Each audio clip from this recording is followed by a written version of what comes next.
किताब उर्दू अफ़साना ऐतिहासिक जिन अव्वल मुरत्तब राबिअ रुबा अफ़साना निगार इक़बाल खुर्शीद पैदाइश 24 मार्च 1982 कराची तालीम MA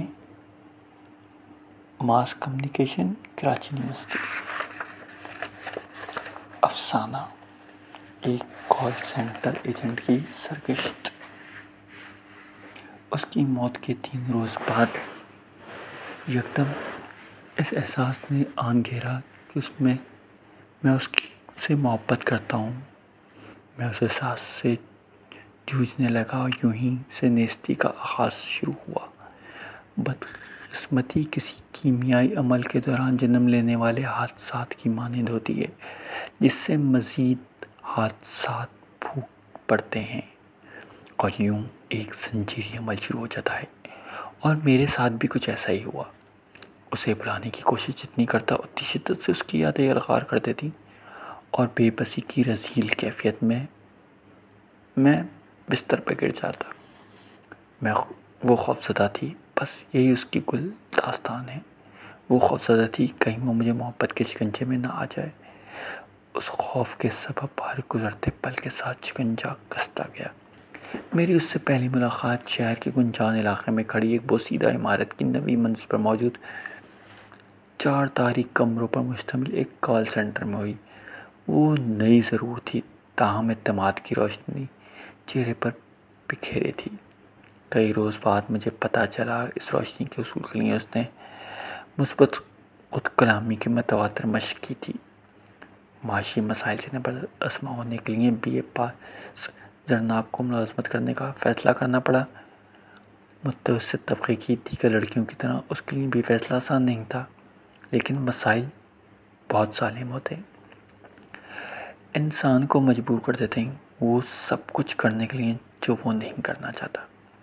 बहन भाइयों में बड़ी, वालिद मज़दूर पेशा, वालिदा घरेलू खातून और बीमार। मुतवस्सित तबक़े की लड़की को मुलाज़मत पर मजबूर करने के लिए जवाज़ काफ़ी है। दूसरे दर्जे के कॉल सेंटर में तनख्वाहों की कमी का मसला एक तवील अरसे से ज़ेर बहस था और मैं इस पेशे में आए 1.5 साल बीत चुका था। मुझे मायूसी की इता गहराइयों में बका की जंग लड़ रहा था। मेरी ही तहरीक पर तनख्वाह बढ़ाओ आंदोलन शुरू हुआ।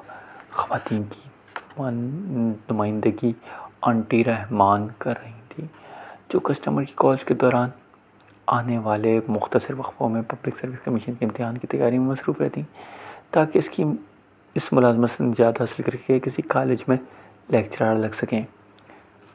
कस्टमर्स की शिकायत सुनने के दौरान मेरा जहन मुसलसल चलता रहता था, तनख्वाह में इजाफ़े के लिए किसी ऐसे तरीक़े की तलाश में जिसके ज़रिए शनाख्त मख्फ़ी रखते हुए एहतजाज रिकॉर्ड कराया जा सके। जरनाब को हमारी तहरीक का हिस्सा बनने में ख़ासा वक्त लगा। आज सोचता हूँ वो भी कभी हिस्सा बनी ही नहीं थी, सिर्फ हिस्सा बनने का ढोंग करती रही। ये सबब नहीं है कि वो खामोश तबीयत और शर्मीली थी। वो तो हमारे साथ लंच करती, दूसरों से बेधड़क पूछ लेती कि आज उसके टिफ़िन में क्या छुपा है।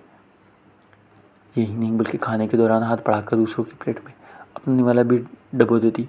इस बदतहज़ीबी के सबब इसकी सिमत में तवज्जो हुआ, वो मुझे अच्छी लगने लगी। गो आंटी ने मुझे मुतला कर दिया था कि इस लड़की इनक़लाब फ़्रांस से मुतासिर होकर शुरू हो जाने वाली कॉल सेंटर का इनक़लाब नामी तहरीक का हिस्सा बनने की ख्वाहिशमंद नहीं। ये उसकी पहली मुलाज़मत है। वो अपनी 4 हिस्सों पर मुश्तमिल तनख्वाह से मुतमईन है। इसके बावजूद मैंने अपने केबिन में से सर उठाकर वक्फ़ा बराए चाय में बात करने की इजाज़त चाहिए।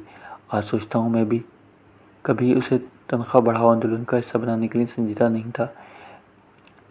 मेरी दिलचस्पियों का महवर तो उसके गाल पर मौजूद सियाह निशान था, जो अपने अजीब व गरीब फैलाव के पाए इस धब्बे और तिल के दरमियान कहीं खड़ा था। दौरान गुफ्तगू न जाने क्यों ख्वाहिश हुई कि उस धब्बे या निशान या तिल जो भी है वो उस पर होठ रख दूँ, लेकिन जल्दी इस ख्वाहिश पर काबू पा लिया।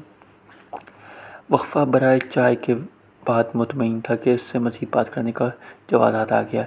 बेशक वो इस इनक़लाबी तहरीक का हिस्सा बनने के लिए तैयार नहीं थी, लेकिन मेरी नज़रियात से मुतासिर ज़रूर है। इसके बारे में मज़ीद जानने की आरज़ूमंद भी।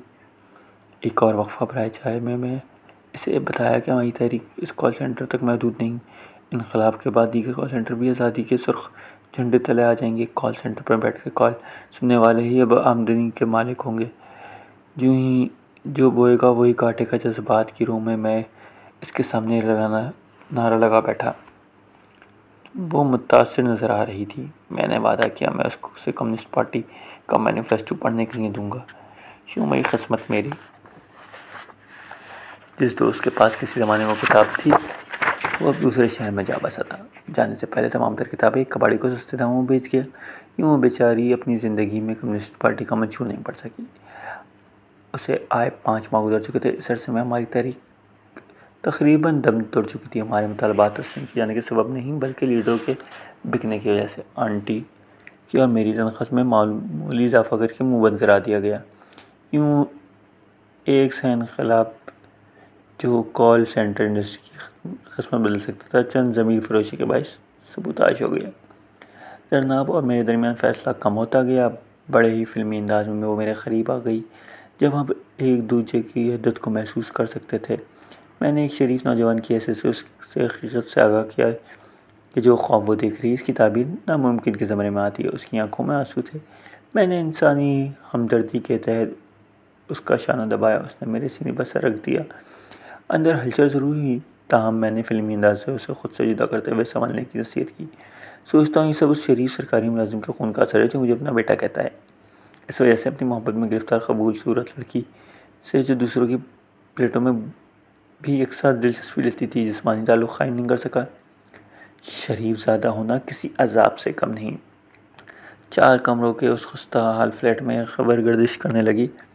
जरनाब को किसी अच्छे कॉल सेंटर से ऑफ़र आई है लेकिन जल्दी खबर दब गई। हमने इसे अफवाह करार दिया लेकिन उसकी मौत से चंद रोज़ खबर मुझे आंटी ने बताया वो फ़कत मेरी वजह से यहाँ टिकी हुई थी। सच तो यह है कि इसकी इंसाफ से मुझे बहुत दुख हुआ। इस सबब नहीं कि वो मेरी वजह से रुक गई। इस बाइस के उसने सीनियर होने के बावजूद भी उन्हें उस अच्छी ऑफ़र से महरूम हूँ मैं। उस वक्त तक उस सूरत को मनहूस सरमायादाराना निज़ाम की तख्लीक करार दिया। जल्दी उसे पता चल गया कि मैं अपने मोहल्लेदार ऐवान साहब की बेटी फरी से मोहब्बत करता हूँ। शिकस्तगी के चेहरे से आया थी ताहम मैंने संजीदगी से नहीं लिया। शिकस्तगी ज़िंदगी का तजुर्बा है और जब उसे खबर हुई इंतहाई कम तनख्वाह माली मसाइल के बावजूद जल्द ऐवान साहब की बेटी के साथ बन जाऊँगा तो शिकस्तगी बढ़ गई। गाल पर मौजूद निशान फैल गया लेकिन मैं इस बार मामूल के मुताबिक रहा। बढ़ती शिकस्तगी भी ज़िंदगी का हिस्सा है। मेहनत का शौक़ को इन छोटे छोटे इनफरादी मसाइल से उभर कर एक बड़े मकसद के लिए इज्तिमाई मामला पर तवज्जो मरकूज़ रखनी चाहिए। अपनी मौत से एक रोज़ कबल जब हम दोनों एक नवी मंजिल की तारीख राहदारी में साथ बैठे जरनाब मुझे लिपट गई। अंदर उथल पुथल हुई हमदर्दी के जज्बे के तहत मैंने अपने बाजू उसके गिर्द हाइल कर लिए ताकि उसे तसल्ली हो जाए। वो तना नहीं शरीफ ज़्यादा इसके दुख महसूस करता है। तारीख और बोसीदा राहदारी में उसने एक सस्ते गिफ्ट पेपर में लिपटा छोटा सा डिब्बा मुझे थमा दिया। मैं मुस्कुरा दिया। उसे समझाया उसकी ज़रूरत नहीं था। हम दिल में खुश था।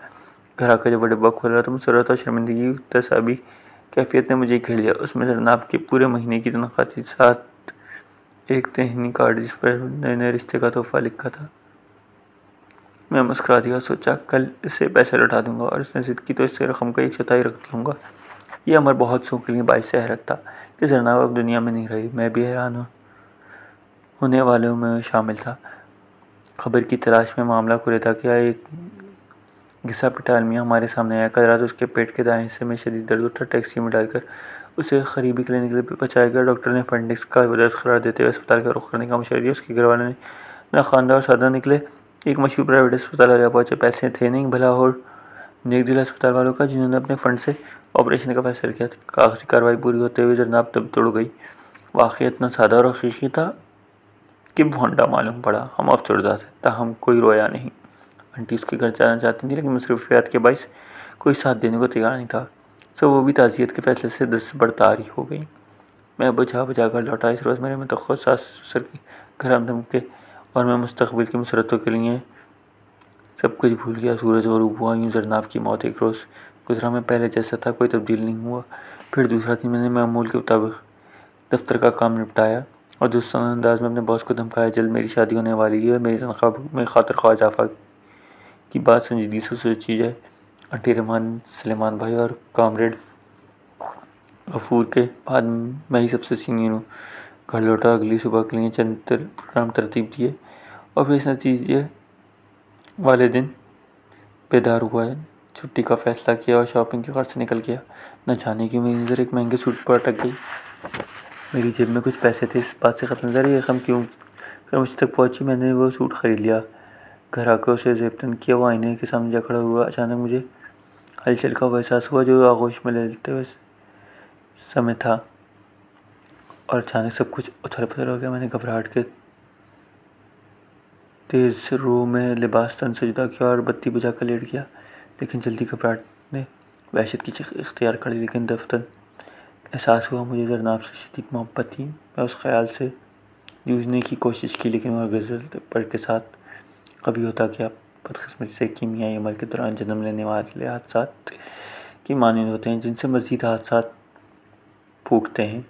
आज ऐवान साहब घर दावत पर जब फ्री खाने की मेज़ पर बैठी थी, मुझे पहली बार उसके गाल पर एक मस्सा दिखाई दिया और एकाएक मैं मुँह कड़वा हो गया जब मैं उसका मेहंदी से रंगा हाथ अपने छोटे भाई की प्लेट में दाखिल हुआ। मेरी तबीयत उथल पुथल की सूरत बाहर निकल आई।